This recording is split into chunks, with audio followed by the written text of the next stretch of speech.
let's move on into our next segment. Before we do, if you're on YouTube or podcast services around the world, we're live on Twitch, baby. Twitch.tv/mostofallpodcast. So if you want to catch the podcast live, we have our schedule up on twitch.tv/mostofallpodcast. You can now watch these podcasts live on Twitch. Let's move into this last segment, which is all of the playoff teams. And how I originally did it for last week, it was going to be my predictions. But after that, I just went, screw it. I'm going to go, the first four are obviously the teams that lost in the divisional round.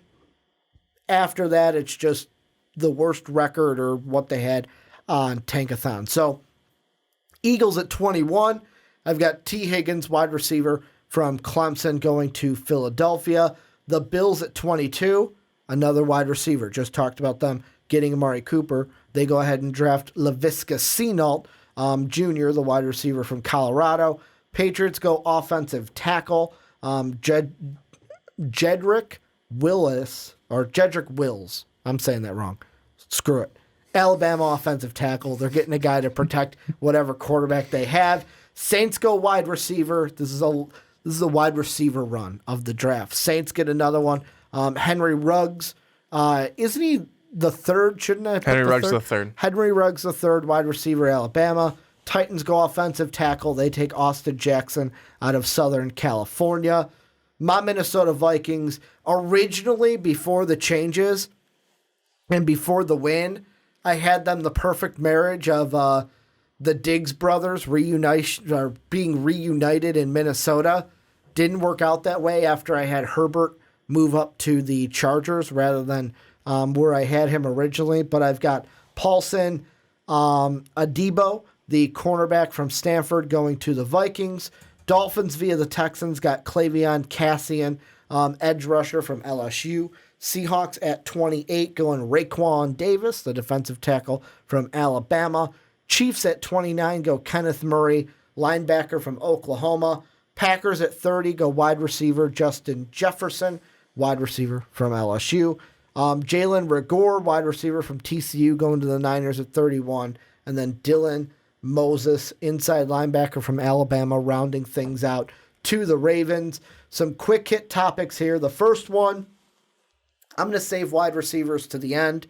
The first one, let's look at the Patriots. I know this is a non-Patriot move, and the answer to this question is probably no. But because of Tom Brady, everything we've heard about him, it's unsure. For the first time, it's like Trey Wingo said. He said, and for the first time in his NFL career, I can finally say Tom Brady is officially a free agent. Like after the loss to the Titans, he's finally a free agent. Finally has hit the open market and is unsure that he will come home. Should the Patriots draft Jalen Hurts with their 23rd overall pick? What do you think? Very non-Patriot move. Usually, like if they're going to take a quarterback, it'll be Anthony Gordon, the guy from Washington State, in like the third or fourth round, and they'll be happy with it. Do the Patriots go bold and take a quarterback in the first round, and Jalen Hurts would be that guy? What do you think, Brandon? Yeah, because before when they were doing that, they knew they still had Tom Brady for 10 more years. Mm-hmm. They didn't have a Tom Brady who's now a free agent and with speculation, could go elsewhere, could retire, could still be back with the Patriots, but it's not. I think retiring is the one that's not going to happen. I know, but I'm just still saying. People throw it out there. It is the first time that this is happening to the New England Patriots, and that's why I think that there needs to be more urgency instead of a third or fourth round guy. Mm-hmm. And them going, okay, we're not going to mess around. We're going to take a guy here in the first round. We're going to go with a quarterback. This is not a quarterback that's going to sit behind Tom Brady, hold a clipboard, and then, can you go in for a kneel down? Mm-hmm. That's not going to happen anymore. You know who their starter would be if Tom Brady didn't return, right? Jarrett Stidham. Ex-Baylor quarterback. Yeah, he didn't do too well when he got in there. I'm sorry. Ex-Baylor quarterback and then ex-Auburn quarterback because he transferred from Baylor to Auburn, where he ended his career with the Tigers. I completely forgot that he did that. I just remember him being the Baylor quarterback. I just remember being Auburn's quarterback. Like, other than that, the other guy they have under contract, Cody Kessler. What up, USC? He's the guy that they've got. Like, those are their two guys. And there's part of me that's like, maybe I'm overhyping Jalen Hurts because a lot of the big boards don't have Jalen Hurts as high as I have him, where I feel like Jalen Hurts is the fourth best quarterback off the board. A lot of people are falling in love with, is his name Julian Love? I think his name is Julian Love, the quarterback from Utah State. So if you watched a lot of Utah State games this year. I did, obviously, like everyone else. Like Tankathon has Burrows, Tua Tagovailoa. I did that on purpose, by the way. Chicagoan throwing that S on Joe Burrow. You got Joe Burrow. Got that Joe Burrows. Tua Tagovailoa at 2. Justin Herbert at 3. Tankathon has Jacob Eason as the fourth best quarterback. Not Julian Love, I'm sorry. Jordan Love, the quarterback from Utah State, being 5. Then Jake Fromm, then Jalen Hurts. They have Jalen Hurts as their 80th best player on their big board out of all the positions. I think that's a slap in the face to Jalen Hurts because I think he's better than what most people think. I think most people are thinking he's just going to be a college quarterback, and I think he's going to be much more than just a college quarterback and will have success in the NFL. Remember, Mm-hmm. you know you can take these people for maybe less than a grain of salt. Yeah. Because these are the same ones that, I mean, and I know that, us too, maybe more so me than anything, then, they weren't high on Lamar Jackson. They didn't have, a lot of people thought, Bill Polian, wide receiver. Speaking of that, you know what video of ours has gained traction the second half of this year? Remember when you and I did Mason Rudolph versus Lamar Jackson?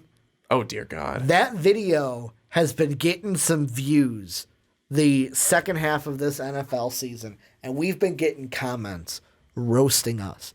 Because I think I said I like Lamar Jackson, but that I would still go with Mason Rudolph over Lamar Jackson. And a lot of people are kind of roasting us for that pick of going with Mason Rudolph over Lamar Jackson. Those people also are the ones who I'm sure were also saying, who the hell would take him? Mm-hmm. Yeah, hindsight's 20/20, bitches. Yeah, it always is. Yeah. But I just find it funny that a video from 2 years ago, from 2018's draft, catching some heat in late 2019. Because Lamar Jackson was catching some steam this year. Yeah. So basically my point is all these people, they, put out all their draft boards. They do all this stuff. They say, oh, you know what? I know what it's going to be. You don't. Mm-hmm. They don't. Yeah. They have no idea who's going to be good and who's going to be bad, except I think for Chase Young. They know he's going to be good. So Pat Hill, shout out to Pat, patron. Yes. Who, I forget, did he call in on a PTP before you had left the Primetime Podcast? Well, I forget. Pat's called in before when I've been on. That's right. I couldn't remember. Pat just jumped into the chat and he said, Hurts greater than Love. That's like choosing another Trubisky over Watson. So he's saying if you choose Jordan Love from Utah State over Jalen Hurts, you're taking Mitch Trubisky over Deshaun Watson. Don't tell Ryan Pace. Don't tell Ryan Pace at all. Well, Ryan Pace would only watch Jordan Love games. He would only go to Jordan Love games with a hat tucked over his face so you couldn't tell it was Ryan Pace. And then he would trade up one pick with Jordan Lynch to get Jordan Love. John Lynch. But yeah, I think that Jalen Hurts is a good quarterback. Mm-hmm. And I think that part of his... When he was with Alabama, when he first was starting off with Alabama, let's not forget that, everybody. He was also with Alabama, and a very good quarterback. I know one of the things how he got benched for I know Tua? one of the things with him though was that. Are you laughing because it's really late and I'm like, damn, I'm holding this yawn in. Yeah, I was. Because here's the thing, and it irritates me. Nothing pisses me off more than watching a podcast or listening to a podcast And more so watching, because people are really good at not getting the yawn on audio. Nothing pisses me off more than watching a podcast and you're like, dude, you're holding back a yawn. Like, are you that bored on the podcast? Where I don't want people to think I am bored with the conversation, which I am not. It is just 9:00, and we're a little over a half hour. I think we're like 35 to 40 minutes away from this being a 3-hour podcast, which is a beautiful thing. But it was just so funny because Ricky holding in that yawn was keeping like straight eye contact, contorting his face like. Hey, I'm keeping straight eye contact with Brandon. It was really something funny to see. So that is why I'm laughing. But Pat also says, if you need my Pace impression to hear Pace talk about his love for Jordan Love, I'll do it. Because I don't know if you've heard it. Pat does an amazing his Ryan Pace impersonation is so good, you wouldn't know that it wasn't Ryan Pace. I'll be real honest with you. I don't think I know either way. I don't think I've ever listened to Ryan Pace talk. Well, you'd listen to a press conference, you'd be like, holy shit, they're identical. It is so good. We're no joke, going to do a mock interview one day with Ryan Pace, a parody interview, and Pat's going to play the part of Ryan Pace. That's great. But what I was going to say with Jalen Hurts is that people forget that when he was at Alabama, which is where he started off before he then went to Oklahoma, and was good there, people thought, okay, this guy, he's doing too much with his legs. Yeah. He doesn't have all that great of an arm, but because he's with Alabama, it hides it because they're better and they play no one and all this stuff. Well, he started to get better in year 2. Okay, not running as much, throwing more. Still ran, but you could tell he was getting a lot more comfortable with throwing the football down the field. Yeah. Then look at him with Oklahoma. He was really good at throwing the football. Not in their playoff game because they weren't good at anything. But LSU had an amazing game plan for Oklahoma, though. But they got to a playoff. I mean, that is a really big thing when you're looking at it as, okay, this quarterback, you're having somebody else. I mean, yeah, good, maybe, but you're hopping him over Jalen Hurts, who had all the success with Alabama, all these really great stats, all the success with Oklahoma in 1 year, all these really great stats. Are you telling me that you're going to hop some Joe Schmo boy over Jalen Hurts? That's disrespectful for sure. And in my opinion, Jalen Hurts is going to be an interesting one for me with this draft because I have a feeling he doesn't make it past the beginning of the second round, but I feel like he's got Lamar Jackson written all over him. And when I say that, I'm not saying play style. I'm saying the fact that Lamar Jackson, much like Teddy Bridgewater, will fall to that 30, 31, 32 pick. And if he's there at 32, somebody will trade up to get him. Somebody will trade up to get him at 32 so that they can have that 50-year option on him. I think that, and of course, Combine and Pro Day, all of that's going to play in, interviews as well. I think he is one that's primed to rise up the draft boards, and I think he's criminally low, where most people have him on their big boards. Before we get into the wide receivers, let's go with the one running back. I know you like him. Love him. Not in my first round. I'm going full Mel Kiper with this one. No running backs in my first round. I also feel like this was, and I don't mean this disrespectfully, but this is a weaker running back class than we've had in recent histories. No Saquon Barkley's in this class. But Jonathan Taylor, and really the running backs in general, because Tankathon technically has DeAndre Swift at 25, so he's the only one that they have as a first-round grade. And they even have Travis Etienne above Jonathan Taylor. And then right after Jonathan Taylor, they have a guy who I really love in J.K. Dobbins from Ohio State. So we're going to focus in on Jonathan Taylor, but it could be whichever one you think. So actually, how is it, though, that they have any of these people above Jonathan Taylor? They have Travis Etienne and DeAndre Swift above Taylor. How the hell did DeAndre Swift get above anybody? I don't know. And he's not just above Taylor. Swift is at 25. Taylor's at 43. Etienne's only at 41. So Etienne's only 2 above Taylor. All right, it's in the ballpark. DeAndre Swift is what? If my math's correct, almost 20 spots ahead of Jonathan Taylor, I love Jonathan Taylor. What did Swift do so well? I don't know. You have to. It's not my big board. I know, but I'm just trying to figure out what did he do so well all season? He's a quicker running back, and I feel like the last thing I remember him doing well is he had a good game last year in the Rose Bowl against Kyler. No, not last year. 2 years ago. That Rose Bowl game against Baker Mayfield in Oklahoma. He had a really good game then, but he wasn't the only running back on that team. They also had the name is blanking me. Who was their other running back 2 years ago? Didn't they have Sony Michel at the same time? Yes, that was it. Sony Michel, who's now with the Patriots. But the question I have, and maybe it's not just... But wasn't that Sony Michel and Nick Chubb? Was it? I thought they also had DeAndre Swift in that game, too. Hell, maybe they did. I thought they had all 3 of them. But the question is, could be Jonathan Taylor, because that's who you have highest, but you can throw any running back in there.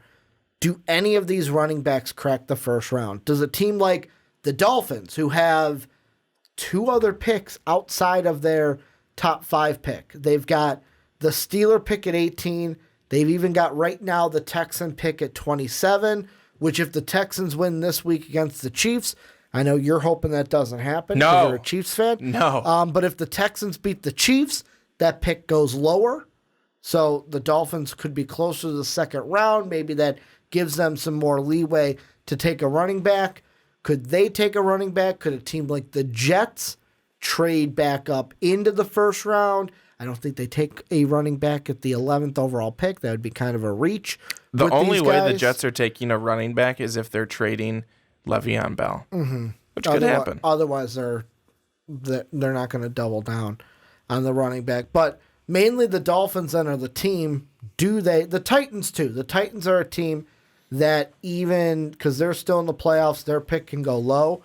Right now it's at 25. So with those 2 teams, you think either the Dolphins or the Titans, could they take a running back in the first round, and do you think it happens? I don't think that the Titans are taking a running back at all there, because look at what Derrick Henry has done this season. I mean, he's the NFL's leading rusher. They don't need a running back. Well, here's the thing, and this plays into why they would need it, is he's a free agent after this year. He ain't going anywhere. Well, here's the thing. They got to pay Ryan Tannehill. They've already said Ryan Tannehill ain't going nowhere.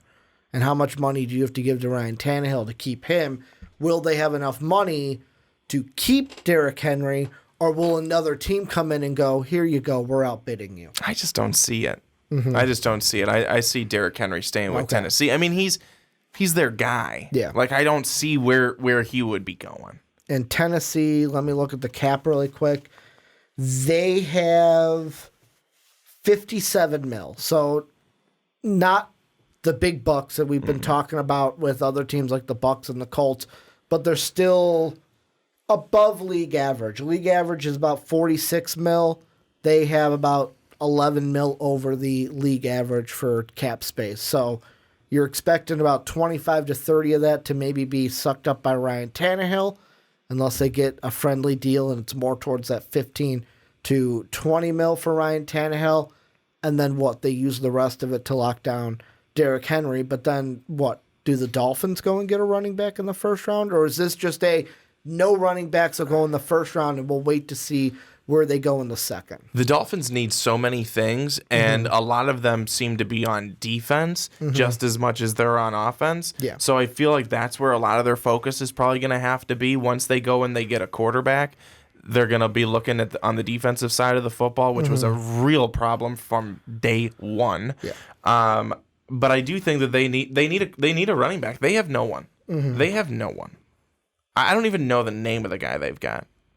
Patrick Laird, maybe I do know it, but I was going to say Kenyon Drake, but they traded him to the Chargers. But not the Chargers, the Cardinals. And wow, did Kenyon Drake ever come out of a hole?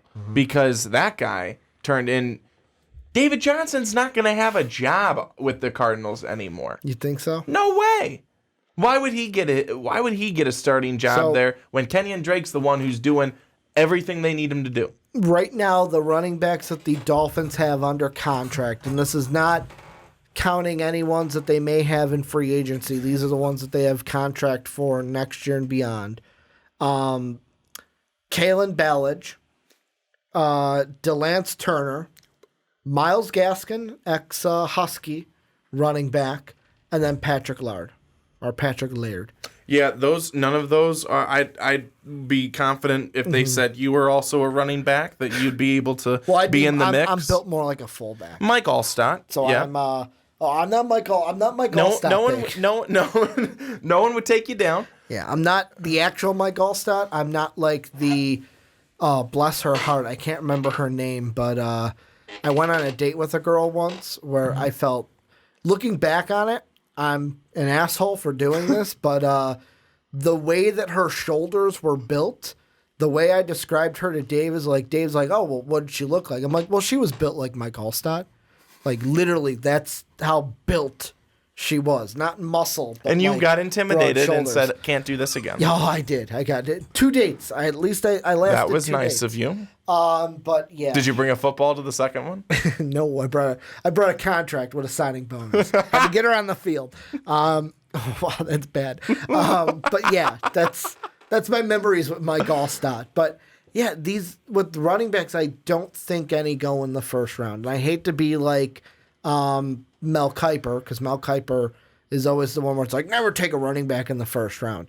And then you take Melvin Gordon. It's like, hey, Melvin Gordon's kind of fucking good, man.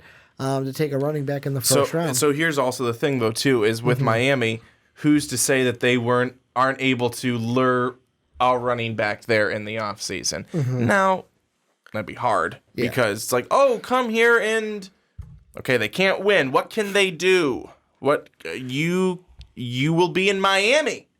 That's the only way that they would get anybody. But so there's that possibility, but otherwise I think it's going to have to be through the draft. But I think that you're right, Ricky. I don't think that there's going to be this intense pressure to try and go get running backs this year. So this actually might be a spot where it may be good to the Dolphins because they can wait until the second round and not feel as though they're losing out or missing out on something that's now gone or quickly being depleted or something like that. I don't think that's going to happen. And unless there's a trade, that happens, if everything in the second round plays out like it does, which it rarely does, but let's just, for the sake of argument, say no trades happen.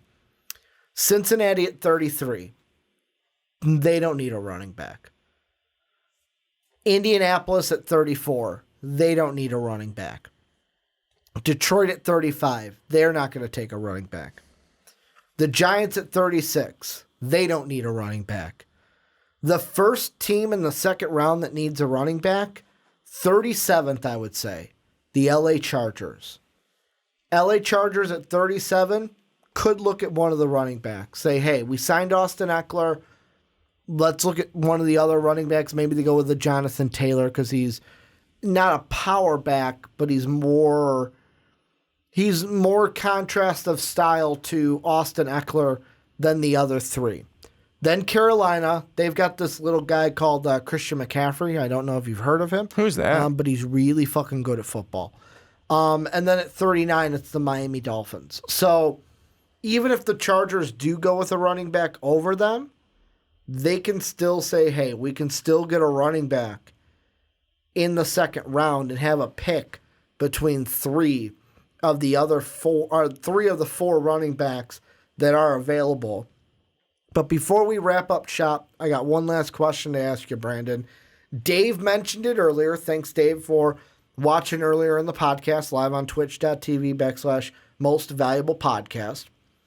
He said earlier, there's no way 6 wide receivers get taken in the first round. In my first round, I have 7 wide receivers. They are in order. Jerry Jeudy at 9 to the Jaguars. CeeDee Lamb at 12 to the Raiders. T. Higgins at 21 to the Eagles. 22, the Bills take Senault from Colorado. Henry Ruggs to the Saints at 24. Justin Jefferson to the Packers at 30, and Jalen Reagor to the Niners at 31. I have 7 wide receivers in the first round. I will ask you, how many wide receivers do you think will go in the first round? Is Dave right no more than 6?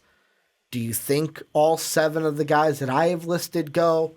What's going through your mind when it comes to the wide receivers? Because I had 2 up until 20, and then between 21 to 32, you've got some needy wide receiver teams. The Eagles could need one, the Bills could need one, the Saints could need one, Packers could need one, and the 49ers, depending on Emmanuel Sanders, could also need a wide receiver. I think that we're going to be looking at 5. Okay. I think 5 wide receivers will be going off the board in the first round. Mm-hmm. That's what we end up saying. Okay.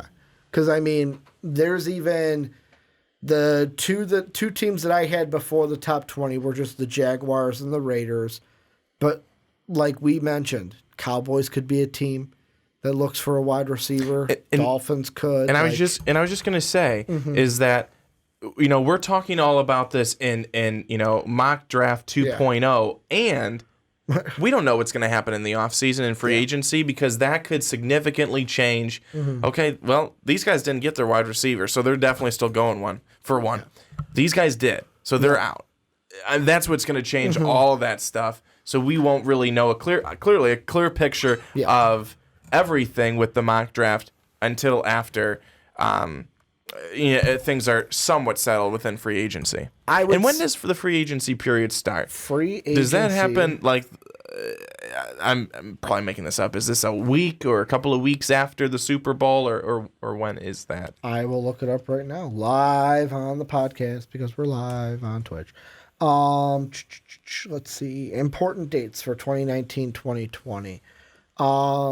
Let's see. January. So January 12th, which is coming up next week, I believe. Next week. January 12th is assistant coach is under contract to playoff clubs that won the wild card games can be interviewed for head coaching jobs, but most of those are going to get lined up. Let's see. So February 11th. This is the Super Bowl is the 2nd. Yep. The waiver system for 2020 begins on the 3rd, so the day after the Super Bowl. February 11th, beginning at 12 noon New York time, so 11 a.m. our time, NFL clubs may begin to sign players whose 2020 that's CFL. Why would the CFL? So February 11th, they can sign Canadian Football League players who have been up. Then we have the Combine, the 24th and the 25th. Here it is. So March 10th at 4 p.m., so 3 p.m. our time, is the deadline for franchise tags. So March 10th, we get our franchise tag deadline. That's number 1 of like, who's staying? So Dak Prescott, he's not going anywhere. The Cowboys franchise tagged him.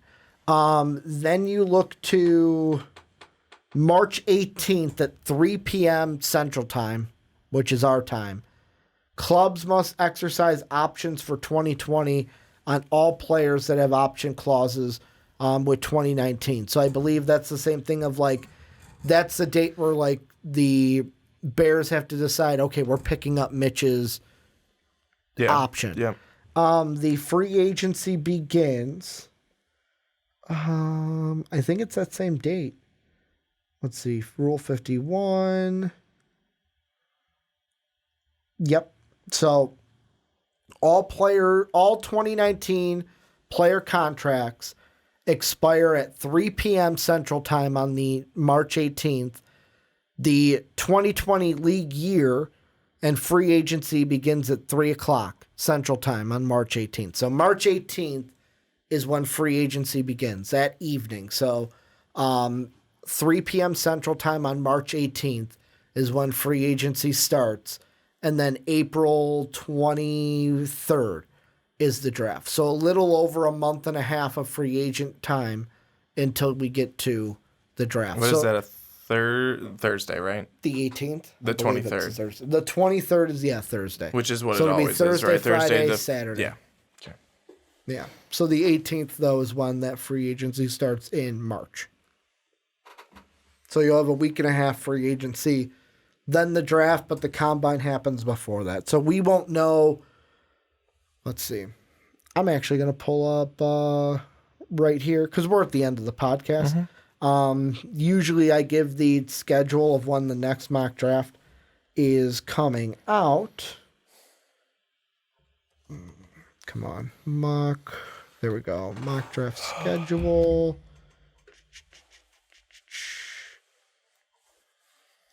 Oh, that's just the NBA one. I'll go ahead and find it. But I think we've got a couple of mock drafts before. I think we got, 2 more mock drafts before free agency. So we won't know for sure how that changes things. Yeah. Until mock draft 5, because of how late free agency is. But Brandon, want to thank you for not just being on this first live podcast for yourself, but being on another long mock draft podcast. These are usually the long ones. We have been in studio. We have been here since 6 o'clock. So it's been over 3 hours in this studio. I believe the podcast in length is just under 3 hours because I think we didn't start until a little after 6:30 and it's about 9:25. I always appreciate you coming in, help me out with these so I'm not talking to myself. Sure. Could you imagine me talking to a camera for 3 hours? Yes. I could. There was no hesitation there. Yeah. You were just like, yes, I could. If you're on YouTube or podcast services around the world, housekeeping here at the end. Number 1, patreon.com/mostvalepodcast. That's where you help support the channel. $1, you get access to our Discord channel. $5, you can suggest us topics to talk about on podcasts. $10 tier, you get to join a podcast talking about what it is you would like to talk about. You can also watch the podcast live on Twitch. We're live right now. I'm waving to nobody because everyone's asleep. But I want to thank Pat, King E, Demon King, Dave, Sam also. I didn't mention Sam earlier. Sam had said hi to both me and you. Oh, so that's he gave very you nice love. of Sam. And he said he misses you on the PTP because he misses your rapport with me on the podcast. So giving Sam some love. Thanks, Sam. I didn't want to break up the conversation that we were having, but Sam did say that. The only one that basically said fuck Brandon was King E because he said, "What's up, Ricky?" Yeah. It didn't say what's up to Brandon. That's okay. He laughed at my Bengals joke. Yeah. Or was it truth? I don't know. Everyone else was very nice to Brandon and said hi to Brandon. But you can watch us on Twitch. Our schedule, twitch.tv/mostvalepodcast is up when we are not live. Let us know on Twitter at YoungSwan, young_Swan19. I'm at Ricky Widmer at Most Valuable Pod. Anything, your thoughts about your favorite team? What are you looking for in the draft? Anything we talked about during it?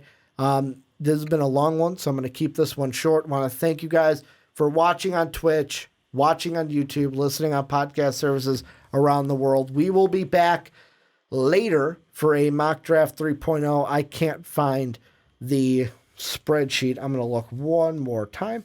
There we go. There it is. Our next mock draft podcast will be the week after the Super Bowl. You want to know why else that's an important podcast? Because that is our anniversary not our anniversary podcast. Never mind. I fibbed. I lied. That's the Onside Kicks anniversary podcast because it was born. You were a part of it. It was born the week after it was technically born the week before the Super Bowl between the Giants and the Patriots round 2. But we kind of dubbed the week after the Super Bowl as the anniversary for the Onside Kick. So you were a part of that because you were there in the very beginning in Dave's basement. Very exciting. When we started it. But next mock will be in about, a month? That's the Super Bowl is February. It's already January. February 2nd, so it's less than a month. So, yeah, we will have... It's crazy, but before then, even more importantly, the Pro Bowl. Yeah. I was right. We have two more mock podcasts before free agency. on the week after the Super Bowl and then the week after the Combine. And then 2 weeks after free agency begins, our 5th mock draft will reflect some of the moves that we've seen in free agency. Because in the NFL, nothing happens on day one. It usually takes a little bit of time. My favorite is that Ricky says, you know what? It's been a long podcast. Let me make this short. And now he's just adding to it being even longer. Well, so, Ricky, please. Lucky for wrap you. It up for these folks. Lucky for you. This is the end. Want to thank you guys for watching and listening. And as always, have a good day, everybody.